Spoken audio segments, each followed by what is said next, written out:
Hey everyone, welcome back to the channel. My name is John and this is your Modern Tech Breakdown. Today I'm taking a look at the news that Google, after almost 4 years, has decided to reverse course and keep third-party cookies as part of its Chrome browser. Also, I have a quick update on a Google story I covered last week that I'll put at the end of this video, but let's jump into it.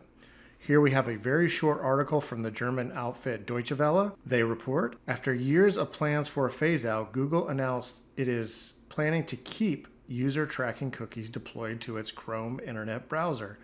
Instead of deprecating third-party cookies, we would introduce a new experience in Chrome that lets people make an informed choice that applies across their web browsing, and they'd be able to adjust that choice at any time. Anthony Chavez, vice president of the Google-backed Privacy Sandbox Initiative, said in a blog post on Monday. So what is going on here? In 2020, Google announced that they had planned to get rid of third-party cookies.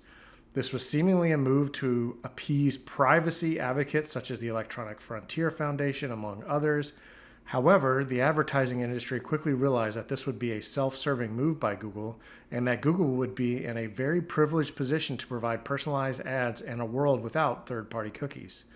So naturally, these companies called up their friends in government, and now Google was in the crosshairs of European regulators for yet another reason. So in response, Google announced something called the Privacy Sandbox Initiative, which was working to develop some convoluted new APIs to allow advertiser tracking with some new controls for the user.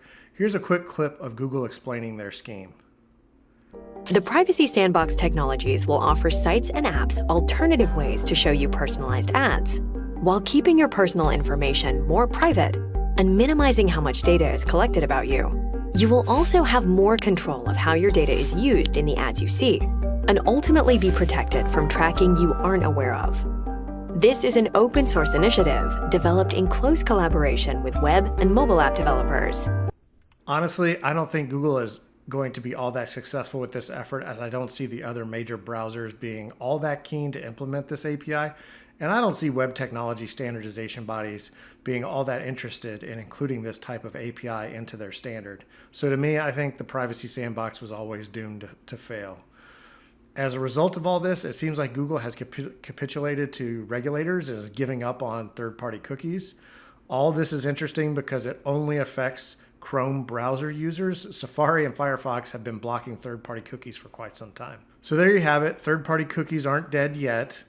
But as I mentioned, I have another story or an update to a story that I covered last week.